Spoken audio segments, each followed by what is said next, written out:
Through this study, we are trying to understand about the 39 books in our Bible as Old Testament. Are they really authoritative? Are they the only authoritative book related to the Old Testament? How God preserved these books through generations so that we can understand it, and how can we be confident about the message being given to us through the Old Testament? When it comes to Old Testament, the easiest part is that we can see how Jesus took, or how Jesus interpreted it, how Jesus took it. So first we are going to understand what was Jesus, his stand on the Old Testament scripture. When we read in Luke chapter 24, verse 44, this is the words of Jesus. He says that everything written about me in the law of Moses, the prophets, and the Psalms must be fulfilled. By saying this, what we understand is that Jesus is affirming the authority of Old Testament scripture. He is affirming the authority of the scripture, what the Jews had during his time. നമ്മൾ ഇന്ന് നോക്കുന്നത് പഴയ നിയമത്തിന്റെ cannon എന്ന വിഷയത്തെ പറ്റിയാണ്. ഏതൊക്കെ ബുക്കായിരുന്നു ദൈവത്തിന്റെ ആധികാരികമായ തിരുവെഴുത്തുകളെന്നും, നാം ഇന്ന് നമ്മുടെ ബൈബിളുകളിലുള്ള 39 പുസ്തകങ്ങൾ ദൈവത്തിന്റെ ആധികാരിക വചനങ്ങളാണോ, അതല്ലാതെ ഏതെങ്കിലും അപ്രകാരം ദൈവത്തിന്റെ ആധികാരികമായ തിരുവെഴുത്തുകൾ ഉണ്ടോ പഴയ നിയമത്തിന്റെ ഭാഗമായി? എങ്ങനെയാണ് ദൈവം ഈ കാലഘട്ടങ്ങളിലൂടെയൊക്കെ ഈ ദൈവവചനം അതിന്റെ ആ ഒരു മെസ്സേജ് നമ്മളിലേക്ക് എത്തിച്ചത്? ദൈവത്തിന്റെ കരങ്ങൾ ചരിത്രത്തിലൂടെ എങ്ങനെയാണ് ഈ ദൈവവചനത്തിന്റെ സംരക്ഷണത്തിൽ നമുക്ക് കാണാൻ കഴിയുന്നത്? ഇങ്ങനെയുള്ള വിഷയങ്ങളാണ് പഴയ നിയമത്തിന്റെ കാനോൻ എന്ന വിഷയമാണ് നമ്മൾ പ്രധാനമായിട്ട് ചർച്ച ചെയ്യുന്നത്. അവിടെ നമ്മൾക്ക് ഏറ്റവും എളുപ്പം ചിന്തിക്കാൻ കഴിയുന്ന ഒരു ഭാഗം എന്ന് പറഞ്ഞാൽ യേശു കർത്താവ് എങ്ങനെയാണ് ഈ ഒരു പഴയ നിയമത്തിന്റെ തിരുവെഴുത്തുകളെ കണ്ടിരുന്നത് എന്ന് മനസ്സിലാക്കുകയാണ് നമ്മൾ ഏറ്റവും എളുപ്പമായിട്ടും ഏറ്റവും കോൺഫിഡന്റ് ആയിട്ട് നമുക്ക് പറയാൻ കഴിയുന്ന കാര്യം. ലൂക്കോസിന്റെ സുവിശേഷം 24-ാം അധ്യായം 44-ാമത്തെ വാക്യം ഇങ്ങനെയാ പറയുന്നത്. അതായത് യേശു കർത്താവ് പറയുന്ന വാക്കുകളാണ്: മോശയുടെ ന്യായപ്രമാണത്തിലും പ്രവാചക പുസ്തകങ്ങളിലും സങ്കീർത്തനങ്ങളിലും എന്നെക്കുറിച്ച് എഴുതിയിരിക്കുന്നതൊക്കെയും നിവർത്തിയാകണം എന്നുള്ളത് തന്നെ എന്ന് പറഞ്ഞു. യേശു കർത്താവിന്റെ ഈ വാക്കുകൾ മനസ്സിലാക്കുമ്പോൾ നാം തിരിച്ചറിയുന്ന ഒരു കാര്യമുണ്ട്. പഴയ നിയമ പുസ്തകങ്ങളെ, അന്ന് യഹൂദന്മാരുടെ കയ്യിലുണ്ടായിരുന്ന പഴയ നിയമ പുസ്തകങ്ങളെ യേശു കർത്താവ് മുഴുവനായും അപ്രൂവ് ചെയ്യുന്ന, മുഴുവനായിട്ടും അതിന്റെ ആധികാരികതയെ അംഗീകരിക്കുന്ന ഒരു സ്റ്റേറ്റ്മെന്റ് ആണ് ഇതെന്ന് നമുക്ക് മനസ്സിലാക്കാൻ കഴിയും. There are many other instances where Jesus is speaking or referring to the Old Testament scripture. When we look at Luke chapter 4, verse 16 to 21, we see that Jesus publicly read from the scroll of Isaiah. The verse is like this in Luke chapter 4, verse 17. It says that, and there was delivered unto him the book of the prophet Isaiah. So now the question is that this scroll which Jesus was reading and Jesus was confirming, and if we go to the verse 20 in Luke chapter 4, it says that, and he rolled up the scroll and gave it back to the attendant and sat down, and all the eyes of all in the synagogue were fixed on him. And he began say to them, today this scripture has been fulfilled in your hearing. So he was confirming the scripture there. So we need to understand this scroll of Isaiah was a part of what set of books, in order to understand which were the set of scriptures approved by Jesus Christ. യേശു കർത്താവ് പല സമയത്തും തിരുവഴുത്തുകളിൽ നിന്ന്, പഴയ നിയമ തിരുവഴുത്തുകളിൽ നിന്ന് ഭാഗങ്ങൾ എടുത്ത് സംസാരിക്കുന്നതായിട്ട് ദൈവവചനത്തിൽ പലയിടത്തും നമുക്ക് കാണാൻ സാധിക്കും. പൊതുസ്ഥലത്ത് ഒരു സിന്നഗോഗിൽ നിന്നുകൊണ്ട് യേശു കർത്താവ് യെശയ്യാവിന്റെ പ്രവചന പുസ്തകത്തിന്റെ ചുരുൾ വായിച്ചതായിട്ട് നമുക്ക് ലൂക്കോസിന്റെ സുവിശേഷം 4-ാം അധ്യായം 16 മുതൽ 21 വരെയുള്ള വാക്യങ്ങളിൽ നമുക്ക് കാണാൻ സാധിക്കും. 17-ാമത്തെ വാക്യം എങ്ങനെയാണ്? യെശയ്യാ പ്രവാചകന്റെ പുസ്തകം അവന് കൊടുത്തു, അവൻ പുസ്തകം വിടർത്തി. 21-ാമത്തെ വാക്യം പറയുന്നത്, അവൻ അവരോട്, ഇന്ന് നിങ്ങൾ എന്റെ വചനം കേൾക്കയിൽ ഈ തിരുവെഴുത്ത് നിവർത്തി വന്നിരിക്കുന്നു എന്ന് പറഞ്ഞു. അതിൽ നിന്ന് നമുക്ക് മനസ്സിലാക്കാൻ കഴിയും, കർത്താവായ യേശു ക്രിസ്തു ഈ തിരുവെഴുത്തുകൾ അംഗീകരിച്ചിരുന്നു എന്ന് നമുക്ക് മനസ്സിലാക്കാൻ കഴിയും. എന്നാൽ ഈ തിരുവെഴുത്തുകൾ അത് ഏത് സെറ്റ് ഓഫ് ബുക്സിന്റെ ഭാഗമായിട്ടാണ് കർത്താവ് എടുത്ത ആ ചുരുളുകൾ ഉണ്ടായിരുന്നത് എന്നുകൂടെ നാം മനസ്സിലാക്കേണ്ടിയിരിക്കുന്നു.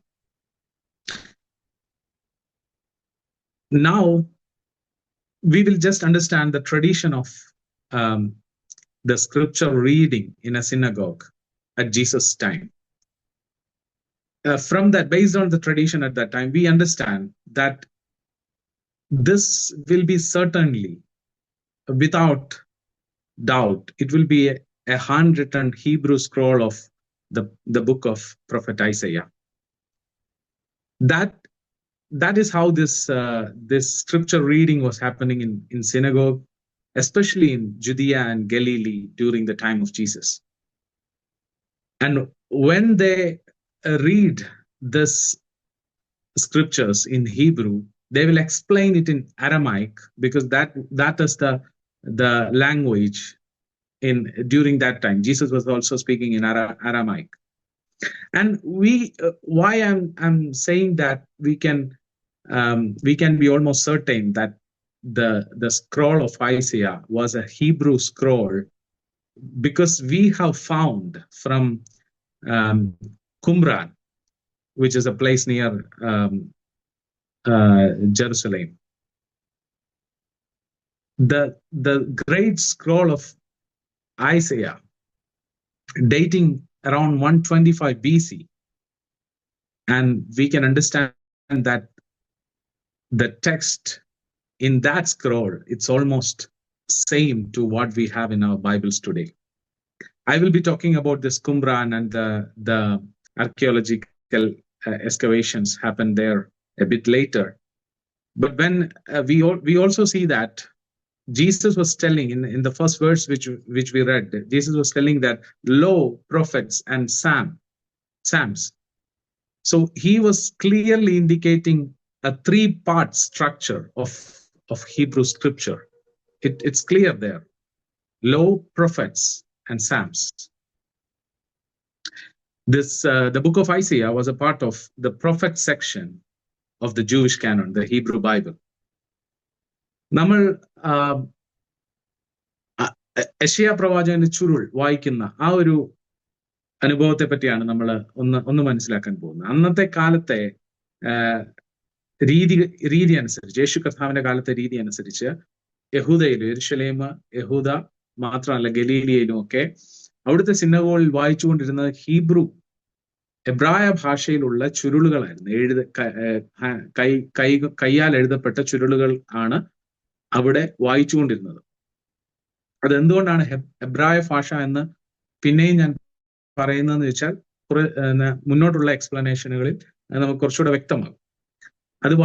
അത് ഉറക്കെ എബ്രായ ഭാഷയിൽ വായിക്കുകയും അരാമ്യ ഭാഷയിൽ അതിനെ വിശദീകരിക്കുകയും ചെയ്യുന്നതായിരുന്നു അന്നത്തെ പതിവ്. ആ കാലഘട്ടത്തിൽ എബ്രായ ഭാഷയിലുള്ള തിരുവെഴുത്തുകളുടെ ചുരുളുകൾ ഉണ്ട് എന്ന് നമുക്ക് മനസ്സിലാക്കാൻ, അല്ലെങ്കിൽ ഉറപ്പിച്ച് നമുക്ക് പറയാൻ പറ്റുന്ന ഒരു കാര്യം, കുമ്രാൻ എന്ന് പറയുന്ന ഒരു സ്ഥലത്ത് നിന്ന് ഏകദേശം 125 BC കാലഘട്ടത്തിൽ ഉണ്ടായിരുന്ന ഒരു യെശയ്യാ പ്രവാചക പുസ്തകത്തിന്റെ ഒരു കയ്യെഴുത്ത് പ്രതി ഇന്ന് നമുക്ക് ലഭിച്ചപ്പോൾ, അത് ഇന്ന് നമ്മുടെ ബൈബിളിലുള്ള യെശയ്യാ പ്രവാചകന്റെ തിരുവെഴുത്തുകളുടെ അതേ രൂപത്തിലാണ് അതിന്റെ എഴുത്തുകൾ എന്ന് നമുക്ക് തിരിച്ചറിയാൻ കഴിയും. അത് മാത്രമല്ല, നമ്മൾ ആദ്യം വായിച്ച വാക്യത്തിൽ യേശു കർത്താവ് പറയുന്ന ഒരു കാര്യമുണ്ട്, ഇങ്ങനെയാ പറയുന്നത്, ന്യായപ്രമാണത്തിലും പ്രവാചക പുസ്തകത്തിലും സങ്കീർത്തനങ്ങളിലും എന്നെ കുറിച്ച് എഴുതിയിരിക്കുന്നത്. 3 പാർട്ടായിട്ട് പഴയ നിയമ തിരുവഴുത്തുകളെ വിഭജിച്ചിരിക്കുന്ന ഒരു സ്ട്രക്ചറാണ് യേശു കർത്താവ് അവതരിപ്പിക്കുന്നതായിട്ട് നമുക്ക് മനസ്സിലാക്കാൻ കഴിയും. നാം ഈ പറഞ്ഞ അല്ലെങ്കിൽ കർത്താവ് വായിച്ചു എന്ന് നാം മനസ്സിലാക്കുന്ന യെശയ്യാ പ്രവാചകന്റെ പുസ്തകം ഇതിനകത്തെ പ്രവാചകന്മാർ എന്ന ഗണത്തിൽ അല്ലെങ്കിൽ ആ ഒരു സ്ട്രക്ചറിൽ പെടുന്ന പുസ്തകമായിരുന്നു. എബ്രായ ബൈബിളിന്റെ പ്രവാചക പുസ്തകങ്ങളിൽ പെടുന്ന ഒരു പുസ്തകമാണെന്ന് നമുക്ക് മനസ്സിലാക്കാൻ കഴിയും. What is Canon? Canon literally means measuring rod or standard. It refers to the books that are divinely inspired and therefore which is a part of the Bible. These books are authoritative as scripture, and each book become recognized as scripture, or each book is a part of canon from the time God inspired its writing.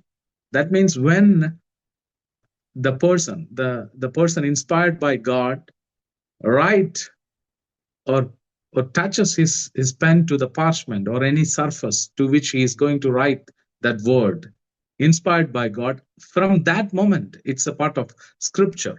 It's in the canon. That means what I'm trying to tell is that it's not an external agency deciding what is the canon. It's already directed by God. And we know that the basis of Christianity is found in the authority of scriptures.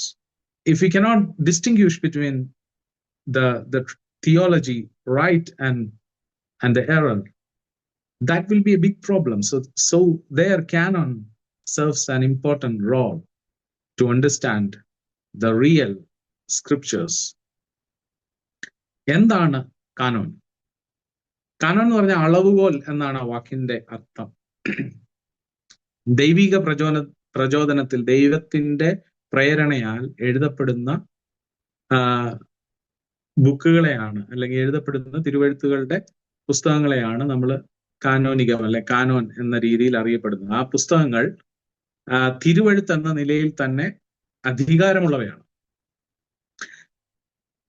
ഓരോ തിരുവഴുത്തിന്റെ പുസ്തകങ്ങളും ഏത് സമയത്താണ് അത് തിരുവഴുത്താകുന്നതെന്ന് ചോദിച്ചാൽ ദൈവത്തിന്റെ പ്രേരണയാൽ, ദൈവത്തിന്റെ നിയോഗത്താൽ അതിനെ എഴുതുവാൻ തുടങ്ങുന്ന ആ നിമിഷം മുതൽ അത് തിരുവഴുത്തിന്റെ ഭാഗമാണ്. അത് കാനോനികമാണ് എന്ന് നമുക്ക് മനസ്സിലാക്കാൻ കഴിയും. അത് പറയുന്നതിന്റെ അർത്ഥം പിന്നീട് ആരെങ്കിലും തീരുമാനിക്കുന്നത് കൊണ്ടല്ല അത് കാനോനാകുന്നത്, അത് ദൈവത്താൽ എഴുതപ്പെടുന്നതായതുകൊണ്ടാണ് അത് കാനോനികം എന്ന് നമ്മൾ അംഗീകരിക്കുന്നതിന്റെ പിന്നിലുള്ള കാരണം.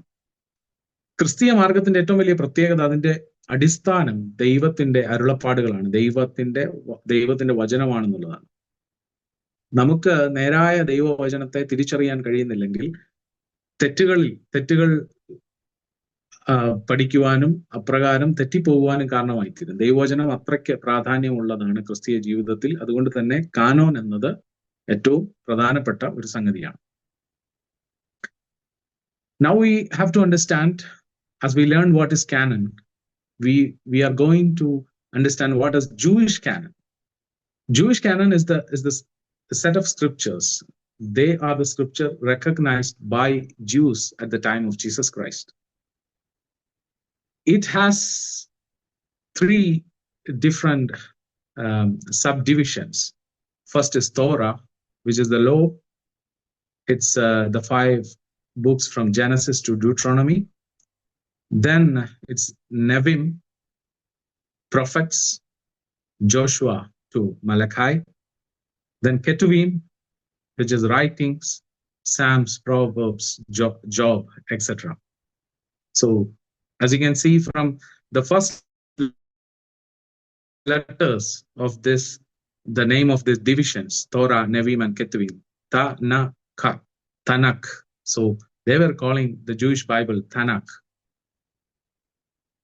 And what we understand is that the scroll which Jesus was reading in the synagogue, from the verse we read in Luke chapter 4, we understand that this belonged to this collection of the Hebrew Bible at the time of Jesus Christ.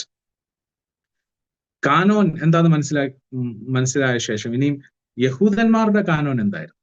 യഹൂദന്മാരുടെ cannon കർത്താവായ യേശു ക്രിസ്തുവിന്റെ സമയത്ത് അവര് കാനോനികമെന്ന് അംഗീകരിച്ചിരുന്ന, തിരുവെഴുത്തുകൾ എന്ന് അംഗീകരിച്ചിരുന്ന എബ്രായ ബൈബിളിന്റെ പുസ്തകങ്ങളായിരുന്നു. അവയെ മൂന്നായിട്ടാണ് അവർ തിരിച്ചിരുന്നത്: തോറ, ന്യായപ്രമാണം, നബീം, അത് പ്രവാചകന്മാർ, കെത്തുവീം, മറ്റ് എഴുത്തുകൾ, അതിനകത്ത് സങ്കീർത്തനങ്ങളും സദൃശ്യവാക്യങ്ങളും ഇയ്യോബിന്റെ പുസ്തകങ്ങളൊക്കെ അതിൽപ്പെടും. കർത്താവ് വായിച്ച ആ ഒരു യെശയ്യാവിന്റെ ചുരുൾ ഇതിനകത്ത് ഈ ഒരു യഹൂദന്മാരുടെ കാനോനികം എന്ന് അറിയപ്പെടുന്ന തിരുവെഴുത്തുകളുടെ ഭാഗമായിരുന്നു എന്നും നമുക്ക് മനസ്സിലാക്കാൻ കഴിയും. Now there is a big question, a big confusion coming to us. If all these were so clear, then why do different Bibles have different number of Old Testament books? Now, I have to address this when I'm dealing with the Old Testament canon. There is difference. As we see in the Hebrew canon, we see it's 22 to 24 books as per the way of counting in the time of Jesus. But we understand that doesn't mean that it's only 22 to 24 books from out of the 39 books we have today. All the 39 books were there, but the grouping were different. The minor prophets, all the 12 minor prophets were one book at that time, and wherever there is multiple books like First Samuel, Second Samuel, First Kings, Second Kings, First Chronicles, Second Chronicles, all these were considered as one book, and thus it's becoming 22 or 24 as per the grouping. Now in Protestant Old Testament we see 39 books, which is all the same books in the Hebrew canon, but the grouping is different. We are separating all the minor prophets and the first book and second book of Kings, Samuel, and so on. And the Catholic Old Testament, we see 46 books. These includes some extra books. It's almost 7 books are included additionally, which are found in the Greek Septuagint. And we have to discuss this Greek Septuagint. What is this? In order to understand why these 6 books is additional there. And the Orthodox Old Testament even have more number of books.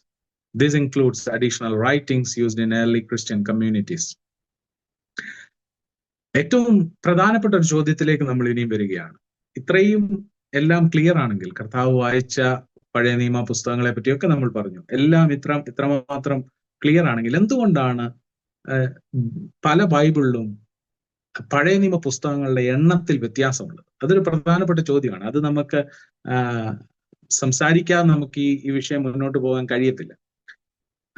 നമ്മൾ കുറച്ചു മുമ്പ് കണ്ടതുപോലെ എബ്രായ കാനൂനിൽ അല്ലെങ്കിൽ എബ്രായ ബൈബിളിൽ 22 മുതൽ 24, അത് ഏത് തരത്തിൽ നമ്മൾ ഗ്രൂപ്പ് ചെയ്യുന്നു അതനുസരിച്ച് 22 മുതൽ 24 ബുക്ക് വരെ ഉള്ളതായിട്ട് നമുക്ക് കാണാൻ സാധിക്കും. എന്നാൽ അവ ഇന്ന് നമ്മൾ നമ്മുടെ ബൈബിളിലുള്ള 39 പുസ്തകങ്ങളിൽ നിന്ന് വിഭിന്നമല്ല. അതിന്റെ ഗ്രൂപ്പിംഗ് വ്യത്യാസമായിരുന്നു. ചെറിയ പ്രവാചകന്മാരെ ഒരുമിച്ച് ഒറ്റ ബുക്കായിട്ട് കണക്കാക്കുന്നത് കൊണ്ടും 2 ബുക്കുകളുള്ള ദിനവൃത്താന്തം പോലെയുള്ള പുസ്തകങ്ങൾ ഒന്നായിട്ട് കണക്കാക്കുന്നത് കൊണ്ടും അങ്ങനെ ഗ്രൂപ്പിങ്ങിലുള്ള വ്യത്യാസം കൊണ്ടാണ് 22 മുതൽ 24 വരെ പുസ്തകങ്ങൾ എന്ന് പറയുന്നത്. പ്രൊട്ടസ്റ്റന്റ് പഴയ നിയമത്തിൽ 39 പുസ്തകങ്ങൾ, അവ പഴയ നിയമ എബ്രായ കാനോന്റെ അതേ പുസ്തകങ്ങളായിട്ട് നമുക്ക് മനസ്സിലാക്കാൻ കഴിയും. കാത്തലിക് പഴയ നിയമത്തിൽ 46 പുസ്തകങ്ങൾ, അതിന് അഡീഷണൽ ആയിട്ട് 7 പുസ്തകങ്ങൾ അപ്പോക്രിഫ എന്ന് വിളിക്കുന്ന ഗ്രീക്ക് സെപ്റ്റുവജന്റിൽ ഉണ്ടായിരുന്ന 7 പുസ്തകങ്ങൾ അതിനകത്ത് അഡീഷണൽ ആയിട്ട് വന്നു. അത് ഗ്രീക്ക് സെപ്റ്റുവജന്റ് എന്താണെന്ന് നമ്മൾ പുറകാല പെട്ടെന്ന് സംസാരിക്കുന്നതാണ്. ഓർത്തഡോക്സ് പഴയ നിയമത്തിൽ നമുക്ക് കാണാൻ കഴിയുന്നത് അതിലേറെ പുസ്തകങ്ങളാണ്. അതിനകത്ത് മറ്റ് പല എഴുത്തുകളും ചേർന്നിട്ടുണ്ട് എന്ന് നമുക്ക് തിരിച്ചറിയാൻ കഴിയും. ഇനിയും ഈ വ്യത്യാസത്തെ നമുക്ക് കുറച്ചുകൂടെ മനസ്സിലാക്കണമെങ്കിൽ ഞാൻ മുന്നേ പറഞ്ഞതുപോലെ ഗ്രീക്ക് സെപ്റ്റുവജന്റ് എന്നാണെന്ന് മനസ്സിലാക്കണം. അത് നമ്മൾ ചുരുക്കമായിട്ട് അതൊന്ന് അറിയാനാണ് നമ്മൾ ശ്രമിക്കുന്നത്. Now to understand what is the real difference between or why is there a difference in the number of books, in order to understand that, we have to also understand what is the Septuagint. Septuagint is a translation. It's a Greek translation of Hebrew scriptures. It happened, or it was translated before Jesus Christ. It was almost between 250 BC to 100 BC. It was translated from Hebrew to Greek for the people who are living like in different parts, not in Judea or Galilee, in other parts of the world, especially who are living in Egypt, in Alexandria. Actually, this translation happened, or it was done at the Alexandria in Egypt. And the word Septuagint means 70 in Greek, which came from the tradition that about 70, or as per some other sources, it is 72 scholars helped to translate it. Used widely by early Christians for their writing in Greek. It contains Hebrew canon books. It contains all the Hebrew canon books and some additional Jewish writings. And those books are Tobit, Judith, Wisdom, Sirach, Baruch, and 1st and 2nd Maccabees. These extra books are valued, but the Hebrew canon book formed the foundation for the court of Jesus and apostles. These books are valuable in order to understand the history, and it's good to read that, but Jesus and apostles never quoted. There were almost from all the Hebrew canonical book, we have references in the New Testament, but from these 7 books, it was never quoted by the New Testament authors or by Jesus Christ. When we see the history, we understand that it was later in 1546 in the Council of Trent, these books were officially approved to be approved books by the Roman Catholic Church. Septuagint എന്ന് പറഞ്ഞു കഴിഞ്ഞാൽ എബ്രായ ബൈബിളിൽ നിന്ന് ഗ്രീക്കിലേക്ക് translation ചെയ്ത പഴയ നിയമ പുസ്തകങ്ങളെയാണ് നമ്മൾ സെപ്റ്റുവജന്റ് എന്ന് വിളിക്കുന്നത്. അത് കർത്താവിന് മുമ്പ് നടന്നൊരു ട്രാൻസ്ലേഷൻ ആണ്. 250 BC മുതൽ 100 BC വരെയുള്ള കാലഘട്ടങ്ങളിൽ എബ്രായ ഭാഷ സംസാരിക്കാത്ത യഹൂദന്മാർക്ക് വേണ്ടി, അല്ലെങ്കിൽ ഗ്രീക്ക് സംസാരിക്കുന്ന പല ദേശങ്ങളിലായിരിക്കുന്ന ഈജിപ്തിലും മറ്റു ഭാഗങ്ങളിലൊക്കെ ആയിരിക്കുന്ന യഹൂദന്മാർക്ക് വേണ്ടി നടത്തിയ ഒരു ട്രാൻസ്ലേഷൻ ആണ് ഈ സെപ്റ്റുവജന്റ് എന്നുള്ളത്. അതിന്റെ പേര് സൂചിപ്പിക്കുന്നത് സെപ്റ്റുവജന്റ് എന്ന് പറഞ്ഞാൽ 70 എന്നാണ് കാണിക്കുന്നത്. അത് പല രേഖകളിൽ നിന്ന് 70, അല്ലെങ്കിൽ ചിലയിടത്തു നിന്ന് മനസ്സിലാക്കുന്ന അനുസരിച്ച് 72 പേരാണ് ഈ ഒരു ട്രാൻസ്ലേഷൻ ആയിട്ട് ഹെൽപ്പ് ചെയ്ത് അതിനെ കുറിക്കുന്നതാണ് ആ പേര് സെപ്റ്റുവജന്റ് എന്ന് വന്നത്. ഇത് പഴയ അന്നത്തെ കാലത്ത് ഗ്രീക്ക് വളരെ പോപ്പുലർ ആയിരുന്ന സമയമായതുകൊണ്ട് ആദ്യ ക്രിസ്തീയ എഴുത്തുകളിലൊക്കെ ഈ സെപ്റ്റുവജന്റ് ഉപയോഗിച്ചതായിട്ട് നമുക്ക് കാണാൻ സാധിക്കും. അവിടെ പഴയ നിയമ കാനോനിലുള്ള അല്ലെങ്കിൽ എബ്രായ കാനോനിലുള്ള എല്ലാ പുസ്തകങ്ങളും നമ്മൾ 22 അല്ലെങ്കിൽ 24 എന്ന് നമ്മൾ വിളിച്ച നമ്മുടെ 39 പുസ്തകങ്ങൾ, അതിനുശേഷം മറ്റു ചില യഹൂദ എഴുത്തുകൾ അതിനോടുണ്ടായിരുന്നു. അത് ഇവയൊക്കെയായിരുന്നു തോബിത്ത്, ജൂഡിത്ത്, ജ്ഞാനം, സിറാക്ക്, ബാറൂക്ക്, 1ഉം 2ഉം മക്കാബിയർ. ഇവയൊക്കെയായിരുന്നു ആ എഴുത്തുകൾ. അവ പ്രധാനപ്പെട്ട അല്ലെങ്കിൽ നല്ല ചരിത്രം പഠിക്കുവാനൊക്കെ നല്ല എഴുത്തുകളാണ്. എങ്കിലും നമുക്ക് മനസ്സിലാക്കാൻ കഴിയുന്നത് കർത്താവ് അല്ലെങ്കിൽ കർത്താവിന്റെ ശിഷ്യന്മാര് പുതിയ നിയമം എഴുത്തുകാരും ഈ പുസ്തകങ്ങളിൽ നിന്ന് ഒന്നും കോട്ട് ചെയ്തിട്ടില്ല, ഒന്നും റെഫറൻസ് ആയിട്ട് എടുത്തിട്ടില്ല എന്ന് നമുക്ക് കൃത്യമായിട്ട് അറിയാം. എന്നാൽ എബ്രായ കാനോനിലുള്ള 39 പുസ്തകങ്ങളിൽ നിന്ന് മിക്ക പുസ്തകങ്ങളിൽ നിന്നും റെഫറൻസുകൾ എടുത്താണ് പുതിയ നിയമത്തിൽ കൊണ്ടുവരുന്നതെന്ന് നമുക്ക് കൃത്യമായിട്ട് മനസ്സിലാക്കാൻ കഴിയും. ഏകദേശം 1500 വർഷങ്ങൾക്ക് ശേഷം 1546 കൗൺസിൽ ഓഫ് ട്രെൻഡിൽ വെച്ചാണ് ഈ പുസ്തകങ്ങൾ ഒഫീഷ്യലായിട്ട്, ഇതിനെ അപ്പോക്രിഫ പുസ്തകങ്ങൾ എന്നാണ് വിളിക്കുന്നത്. അതിന്റെ അർത്ഥം എന്ന് പറഞ്ഞാൽ hidden books. It was not suppose to be revealed, it was hidden books. അത് അപ്പോക്രിഫയുടെ മീനിങ് അത് മറഞ്ഞിരിക്കപ്പെടേണ്ട എന്നുള്ള അർത്ഥത്തിലാണ്. അതിനെ ഒഫീഷ്യലായിട്ട് അംഗീകരിച്ചത് 1546 And now the authority of the scriptures, Jesus treated Hebrew scriptures as authoritative. He read from the scroll of Isaiah, as we read before. Now he was giving us the structure of the Old Testament canon by saying that law, prophet, and psalms, and even the apostles affirmed the same authority of the Old Testament scriptures. 2 Timothy chapter 3 verse 16 says that all scripture is breathed out by God.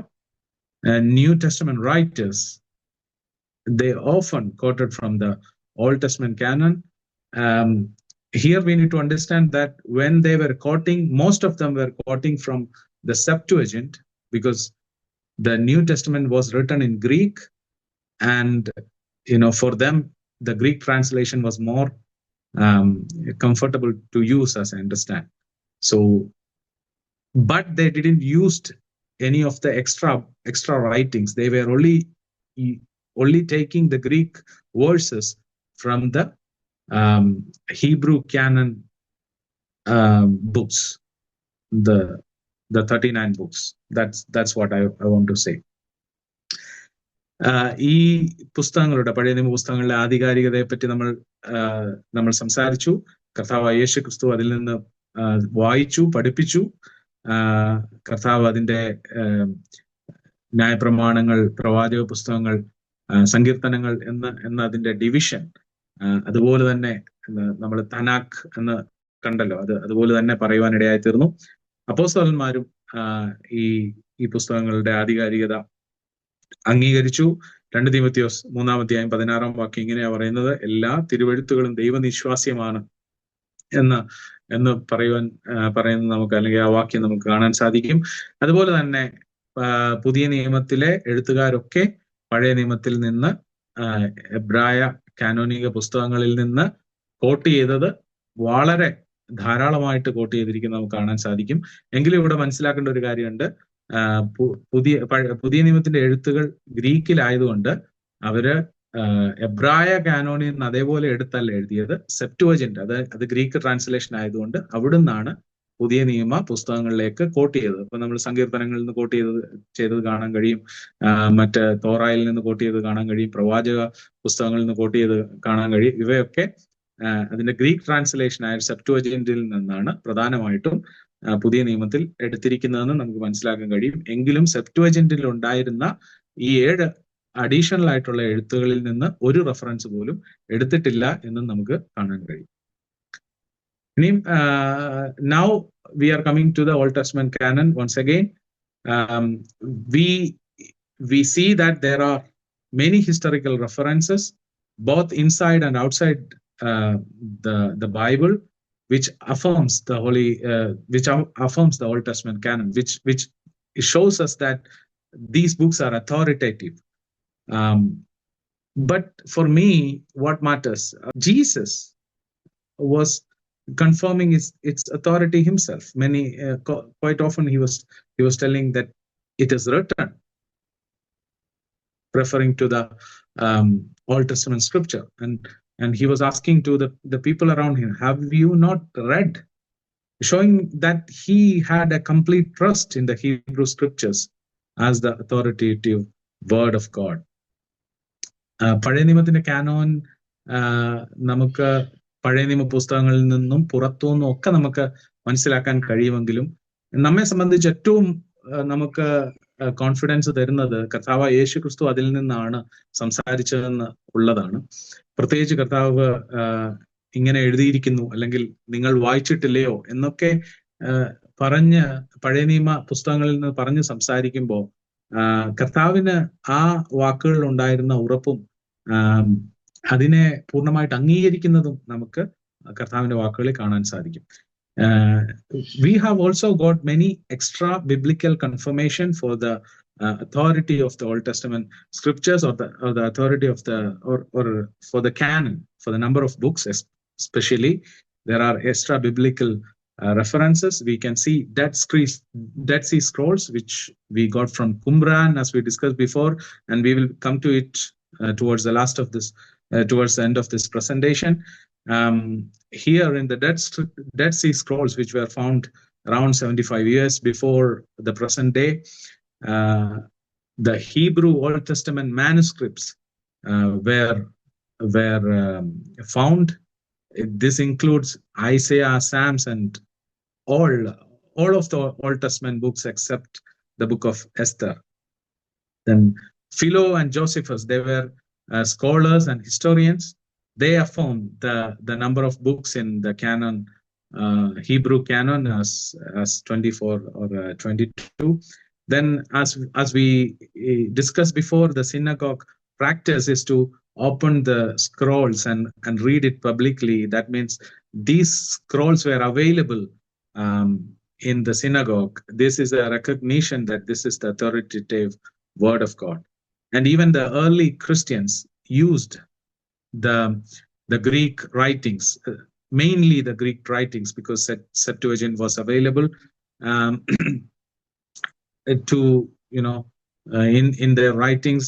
We can see it in the Bible. Biblical authors have taken from the canon or from the Hebrew Bible, and also other writings in the church includes references from the Old Testament books.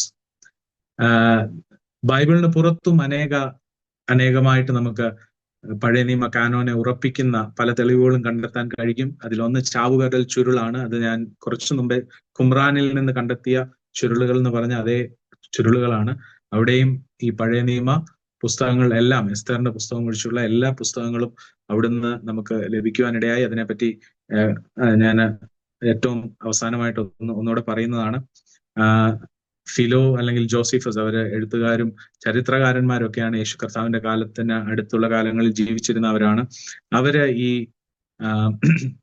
എബ്രായ കാനോന്റെ പുസ്തകങ്ങൾ എത്ര എന്ന് വ്യക്തമായിട്ട് എഴുതിയിരിക്കുന്നത് നമുക്ക് കാണാൻ സാധിക്കും. 22 അല്ലെങ്കിൽ 24 എന്ന് നമ്മൾ മുമ്പേ സംസാരിച്ചതുപോലെ, അന്നത്തെ സിനഗോഗുകളിൽ നമ്മൾ കുറച്ചു മുമ്പേ സംസാരിച്ചതുപോലെ അന്നത്തെ സിനഗോഗിന്റെ ഒരു പ്രധാന കാര്യമായിരുന്നു പഴയ നിയമ എബ്രായ ചുരുളുകൾ വായിക്കുക എന്നുള്ളത്. അതിനർത്ഥം അപ്രകാരമുള്ള ചുരുളുകൾ അവർ സൂക്ഷിച്ചിരുന്നെന്നും അത് ആധികാരികതയുള്ള ദൈവത്തിന്റെ വാക്കുകളായി തന്നെ അവർ അംഗീകരിച്ച് സൂക്ഷിച്ചിരുന്നു എന്ന് നമുക്ക് കാണാൻ സാധിക്കും.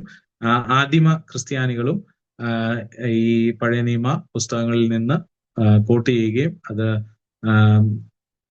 അതിൽ നിന്ന്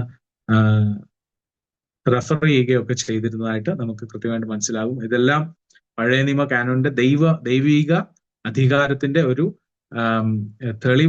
തെളിവുകളായി, പല തെളിവുകളായി നമുക്ക് തിരിച്ചറിയാൻ കഴിയും.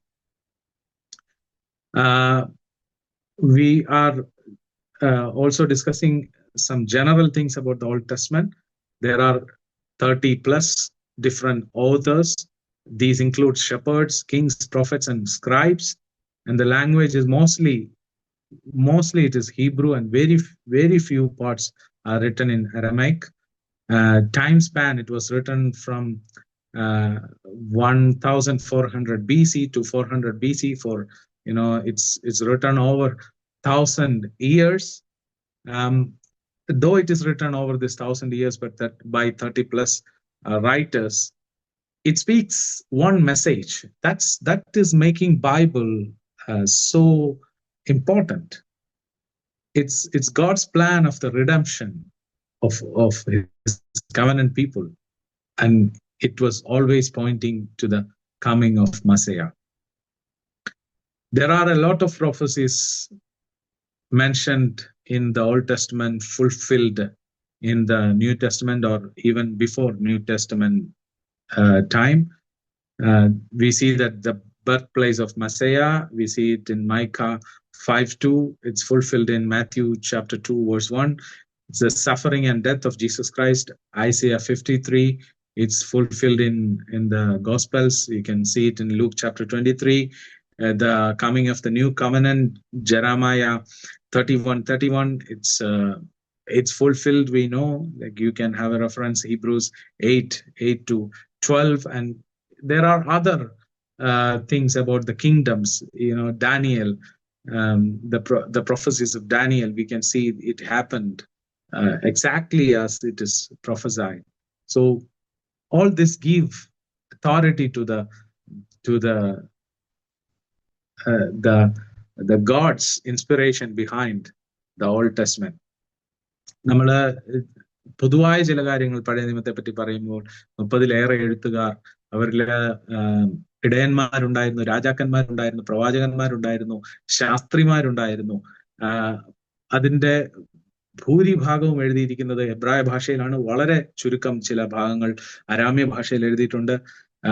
ഏകദേശം 1000 വർഷങ്ങൾ കൊണ്ടാണ് എഴുതിയത്. 1400 BC മോശയാൽ എഴുതിയ പുസ്തകങ്ങൾ തുടങ്ങിയ ശേഷം 400 BC-യോടെ അവസാന പഴയ നിയമ തിരുവെഴുത്തുകളും എഴുതി കഴിഞ്ഞു. ഏകദേശം 1000 വർഷങ്ങൾ കൊണ്ട് എഴുതി കഴിഞ്ഞു. ഈ 1000 വർഷം കൊണ്ട് പലരും എഴുതിയെങ്കിലും അതിന്റെ ഏറ്റവും പ്രധാനപ്പെട്ട ഒരൊറ്റ മെസ്സേജാണ്. അത് ദൈവത്തിന്റെ വീണ്ടെടുപ്പിനെ പറ്റിയാണ്. തന്റെ ജനത്തെ ദൈവം വീണ്ടെടുക്കുന്ന ഇതിനെ പറ്റിയും അതിനായി കടന്നു വരുന്ന മശിഹായെ പറ്റിയുമുള്ള തിരുവെഴുത്തുകളാണ് കാണാൻ കഴിയുന്നത്. ഒത്തിരി പ്രവചനങ്ങൾ, പഴയ നിയമത്തിന്റെ പ്രവചനങ്ങൾ നിറവേറിയത് നമുക്ക് കാണാൻ സാധിക്കും. അതില് കർത്താവിന്റെ ജന്മസ്ഥലം, കർത്താവിന്റെ സഹനവും മരണത്തെ പറ്റിയും പുതിയ ഉടമ്പടിയെ പറ്റിയുള്ളതുണ്ട്. അങ്ങനെ ദാനിയേലിന്റെ പ്രവചനങ്ങൾ നമുക്കറിയാം. ലോകരാജ്യങ്ങളെ പറ്റി, ലോകത്തിന്റെ ഭരണ സിംഹാസനങ്ങളെ പറ്റിയൊക്കെയുള്ള അതൊക്കെ ചരിത്രത്തിൽ നിറവേറിയത് എങ്ങനെയാണെന്ന് നമുക്കറിയാം. അങ്ങനെ പഴയ നിയമ എഴുത്തുകൾ, അതിന്റെ നിറവേറലുകളൊക്കെ ദൈവത്തിന്റെ ആധികാരികത അതിന്റെ പിന്നിലുണ്ട് എന്ന് നമുക്ക് കൃത്യമായിട്ട് മനസ്സിലാക്കാൻ കഴിയുന്നതാണ്. And how is it preserved through generations? Through the Old Testament, we see God's plan for redemption revealed through foreshadows, prophecies, promises, and all that find its full meaning in Christ. So all this were, pointing to Christ, and the full meaning is revealed in Christ. And across the centuries, God faithfully preserved this for all generations, even for us, so that we can read, believe, and understand the great plan of God. Yet, through the history, we can see that some claimed that the Bible was corrupted and its original message was lost. All the archaeological discoveries continue to prove that such claims were false. And the most powerful evidence came about 75 years ago with a discovery in the desert of Qumran. ദൈവത്തിന്റെ വചനങ്ങൾ തലമുറയായിട്ട് നിലനിൽക്കുന്നതായി നാം കാണുകയാണ്. Hallelujah. അവിടെ തിരുവെഴുത്തുകളിൽ എഴുതപ്പെട്ടിരുന്നത് അത് നിഴലുകളായി, പ്രവചനങ്ങളായി, വാഗ്ദത്തങ്ങളായി ക്രിസ്തുവിൽ നിറവേറുന്നത് നമുക്ക് കാണാൻ കഴിയും. ദൈവം കാലഘട്ടങ്ങളിലൂടെ, തലമുറകളിലൂടെ ഈ ദൈവത്തിന്റെ വചനങ്ങളെ സൂക്ഷിക്കുകയും അത് നമ്മളിലേക്ക് ഇന്ന് എത്തുകയും നമ്മള് അത് വായിക്കുവാനും ദൈവത്തിൽ വിശ്വസിക്കാനും ദൈവത്തിന്റെ അത്ഭുത രക്ഷാ പദ്ധതിയെ കാണുവാനും ഒക്കെ നമുക്കും സാധ്യമാവുന്നുണ്ട്. വളരെ അത്ഭുതമായ ഒരു പുസ്തകമായി ബൈബിൾ നിലനിൽക്കുമ്പോഴും ചരിത്രത്തിൽ പലയിടത്തും ചില എതിർപ്പുകൾ ബൈബിളിനെതിരെ ഉണ്ടായത് ഇപ്രകാരമാണ്. ചിലർ പറഞ്ഞു ബൈബിളിന്റെ ഒറിജിനൽ മെസ്സേജ് ഇതായിരുന്നില്ല, അത് എവിടെയോ വെച്ച് തിരുത്തപ്പെട്ടു എന്നൊക്കെ പറയുകയുണ്ടായി. എന്നാൽ ആർക്കിയോളജിക്കലായിട്ടുള്ള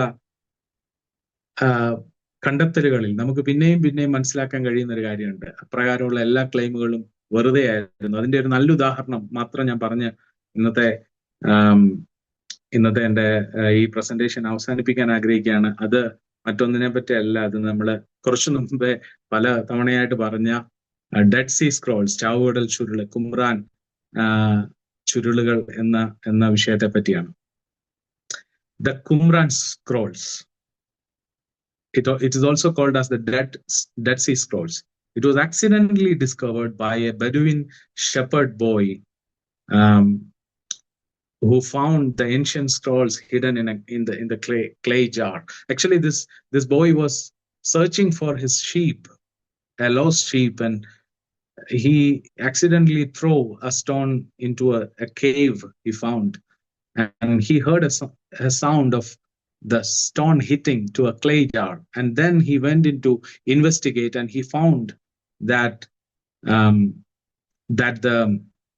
the scrolls are preserved in clay jar. And what he did is he just took it and he sold them to a cobbler, and by chance a Syrian Orthodox priest come to the place of the cobbler, and he recognized the value of the scrolls. This happened in 1947, and this turned out that it was one of the greatest archaeological finds of 20th century. Then subsequent excavations uncovered almost 11 caves near Qumran, northwest of the Dead Sea, and over 900 manuscripts were found, including biblical scrolls, community writing, and other ancient texts. These scrolls date from 250 BC to 70 AD, the very time of Jesus and the Second Temple. That makes it more, valuable, or more the discovery more important is that these scrolls were written. Some of them were written before Jesus Christ. In fact, the scroll of Isaiah was written in BC 125 years before Jesus Christ. In ചാവുകൾ പറ്റി പറയും, വളരെ യാദൃശ്ചികമായിട്ട് കണ്ടെത്തപ്പെട്ട ഒന്നാണ്. ഒരു ആട്ടിടയ ബാലൻ, അവന് ഈ ചാവുകടൽ അതിന്റെ കരയിലുള്ള Qumran എന്ന സ്ഥലത്ത് അവിടെ തന്റെ ആടുകളെ അന്വേഷിക്കാൻ പോയ സമയത്ത് ഒരു ഗുഹയിലോട്ട് ഒരു കല്ലെടുത്തെറിഞ്ഞു. തന്റെ ആടിനെ കണ്ടെത്താൻ വേണ്ടി ചെയ്ത കാര്യമാണ്. ആ സമയത്ത് ഒരു പ്രത്യേക ശബ്ദം കേട്ട് അവൻ അതിലേക്ക് ഇറങ്ങി ചെന്നപ്പോ കളിമൺ പാത്രങ്ങളിൽ സൂക്ഷിച്ചിരിക്കുന്ന ചുരുളുകളാണ് കണ്ടത്. തോൽ ചുരുളുകളും മറ്റ് വസ്തുക്കൾ കൊണ്ടുള്ള അപ്രകാരമുള്ള കാര്യങ്ങൾ. ഇവൻ കണ്ടെത്തിയ തോൽ ചുരുളായിരുന്നു. അവൻ അതുകൊണ്ടൊരു ഈ ലെതർ പോലെ, അല്ലെങ്കിൽ ലെതർ കൊണ്ടുള്ള വസ്തുക്കൾ ഉണ്ടാക്കുന്ന കടയിൽ കൊണ്ട് വിറ്റു. അവൻ അതിന്റെ വില അറിയില്ലായിരുന്നു. യാദൃശ്ചികമായി ആ കടയിലേക്ക് വന്ന ഒരു സിറിയൻ ഓർത്തഡോക്സ് പുരോഹിതനാണ് അതിന്റെ വില മനസ്സിലാക്കിയതും. അത് സംഭവിച്ചത് 1947 അതിനുശേഷം പിന്നീട് ആ സ്ഥലത്ത് പിന്നീടുള്ള ഏകദേശം 9 വർഷങ്ങൾ നടത്തിയ ഗവേഷണങ്ങളിലൂടെ 11 അപ്രകാരമുള്ള ഗുഹകൾ കണ്ടെത്തുകയും അവിടുന്ന് കൈയെഴുത്ത് പ്രതികൾ നമുക്ക് ലഭിക്കുകയും ചെയ്തു. ആ കൈയെഴുത്ത് പ്രതികളിൽ പഴയ നിയമ പുസ്തകങ്ങൾ എല്ലാം തന്നെ ഉണ്ടായിരുന്നു. എസ്തറിന്റെ പുസ്തകം ഒഴിച്ചുള്ള എല്ലാ പുസ്തകങ്ങളും ഉണ്ടായിരുന്നു. മറ്റ് പല എഴുത്തുകൾ ഉണ്ടായിരുന്നു. പഴയ പല രീതിയിലുള്ള പഴയ ട്രഡീഷൻസിന്റെ, അവരുടെ സമ്പ്രദായങ്ങളുടെ ഒക്കെ എഴുത്തുകൾ ഉണ്ടായിരുന്നു.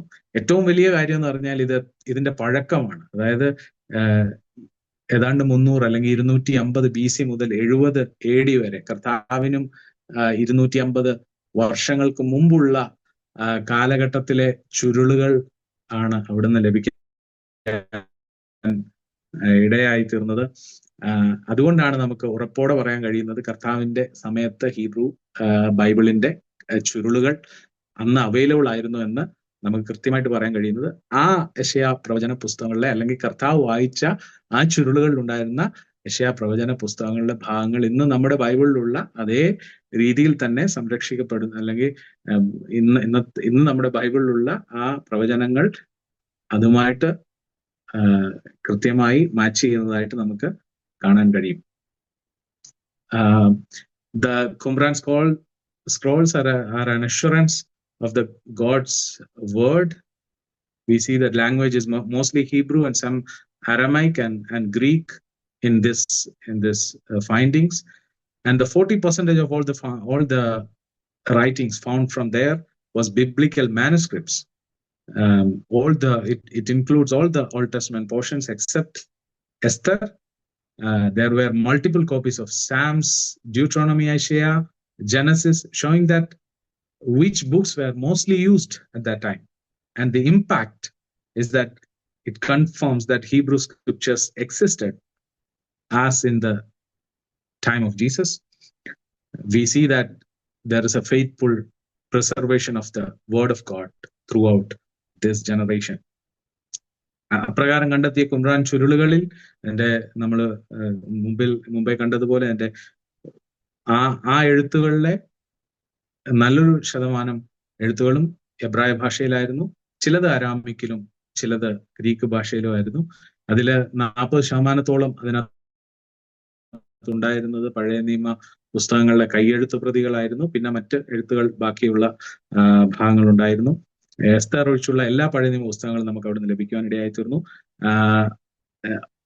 സങ്കീർത്തനങ്ങൾ, ആവർത്തന പുസ്തകം, യെശയ്യാവിന്റെ പ്രവചന പുസ്തകം, ഉൽപ്പത്തി പുസ്തകം, ഇവയുടെയൊക്കെ അനേക കൈയെഴുത്ത് പ്രതികൾ ലഭിക്കുവാൻ ഇടയായി തീർന്നു. അതിൽ നിന്ന് അന്നത്തെ കാലത്ത് കൂടുതലായിട്ട് ഉപയോഗിച്ചിരുന്ന പുസ്തകങ്ങൾ ഏതാണെന്ന് വളരെ കൃത്യമായിട്ട് മനസ്സിലാക്കാൻ കഴിയും. ഇതിൽ നിന്ന് ഇതിന്റെ ഒരു ഫലം എന്താണെന്ന് ചോദിച്ചു കഴിഞ്ഞാൽ, നാം ഇന്ന് വായിക്കുന്ന പുസ്തകങ്ങൾ അന്നും അതുപോലെ തന്നെ ഉണ്ടായിരുന്നു. അത് എല്ലാ കാലത്തും ദൈവത്താൽ സംരക്ഷിക്കപ്പെട്ടാണ് നമ്മുടെ കയ്യിലെത്തിയത് എന്നുള്ളൊരു വലിയ ഉറപ്പ് നമുക്ക് ലഭിക്കുന്നുണ്ട്.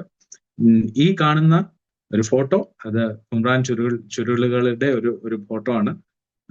അത് ഇന്ന് മ്യൂസിയത്തിലൊക്കെ സൂക്ഷിച്ച് വെച്ചിരിക്കുന്ന ഒരു ഫോട്ടോ ആണ്. നമുക്ക് പഴയ നിയമത്തിലെ തന്നെ യെശയ്യാവിന്റെ പുസ്തകം 40-ാം അധ്യായം 8-ാം വാക്യം ഇങ്ങനെ പറയുന്നു: പുല്ലുണങ്ങുന്നു, പൂവാടുന്നു, നമ്മുടെ ദൈവത്തിന്റെ വചനമോ എന്നേക്ക് നിലനിൽക്കും.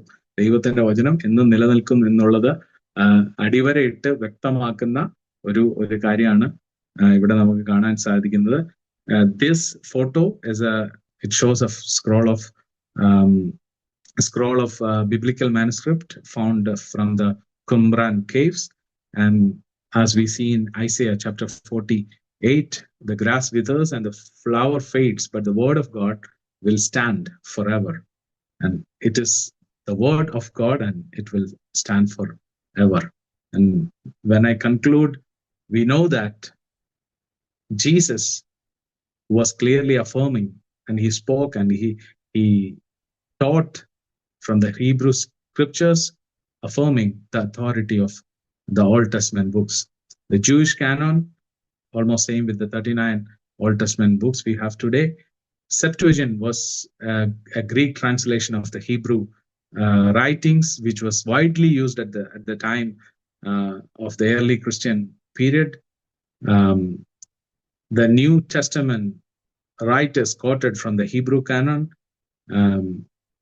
showing that it was recognized and it was really inspired, and they affirm that it is the authoritative word of God. The 39 books in the Old Testament are trustworthy, authoritative, and foundational for our faith. നമ്മളുടെ കൺക്ലൂഷനിൽ നമ്മൾ ചിന്തിച്ച കാര്യങ്ങളുണ്ട്. കർത്താവായ യേശു ക്രിസ്തു പഴയ നിയമ പുസ്തകങ്ങളെ കൃത്യമായി ഏതൊക്കെയെന്ന് വ്യക്തമാക്കി നമ്മളോട് വെളിപ്പെടുത്തുക ചെയ്തു. പലപ്പോഴും കർത്താവ് ആ ഭാഗങ്ങളിൽ നിന്ന് സംസാരിച്ചു, പഠിപ്പിച്ചു, വായിച്ചു എന്നൊക്കെ നമുക്ക് കാണാൻ സാധിക്കും. എബ്രായ കാനോന്റെ പുസ്തകങ്ങളാണ് നാം ഇന്ന് പഴയ നിയമത്തിൽ കാണുന്ന 39 പുസ്തകങ്ങളായിട്ട് നമുക്ക് കാണാൻ സാധിക്കുന്നത്. സെപ്റ്റുവജിന്റ് എന്നാൽ എബ്രായ ഭാഷയിലുള്ള ബൈബിളിന്റെ ഗ്രീക്ക് തർജ്ജിമയായിരുന്നു. അതിന്റെ കൂടെ ചില അഡീഷണൽ ആയിട്ടുള്ള എഴുത്തുകൾ എടുത്തതിന്റെ ഫലമായിട്ടാണ് അത് പിന്നീടുള്ള ജനറേഷനിലേക്ക് പിന്നീട് അത് അപ്പോക്രിഫ പുസ്തകങ്ങളായിട്ടൊക്കെ അറിയപ്പെടുവാൻ കാരണമായി തീർന്നത്.